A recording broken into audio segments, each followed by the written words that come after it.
esam tikai gadu tirgu, un mūsu stratēģija, ka mēs gājam šeit, gribēja vienkārši kaut ko cilvēkiem piedāvāt, kaut ko ierastu, bet arī jaunu, jo cilvēkiem patīk atpūsties.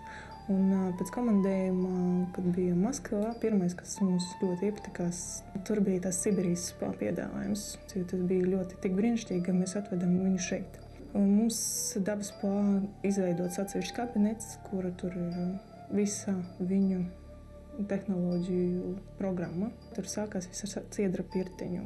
Pēc tam cilvēkam taisa ķermeņa pīlingu ar organisko kosmētiku, vai nu tas ir ciedra rieksta čaumala vai bērzu lapas, samaisīts ar ciedra eļļu. Ciedrs vienīgais koks antiseptiķis pasaulē. Vēl šeit mēs mēģinājām pasniegt reti sastopamu turku hamamu, un tagad mums strādās arābs, iztaisa savu darba meistars. Pamatprogramma hamamā ir ziepju masāža. Mēs speciāli sarīvējam ziepes, uztaisām lielas putas, un pat tām putām taisās tā masāža. Pēc tam vienmēr piedāvājam cilvēkiem atpūsties pēc jebkuras procedūras, vai tā būtu sejas procedūra vai ķermeņa procedūra. Viņš nāk vai no viena vai otrā istabiņā un pasēž pats ar tēju.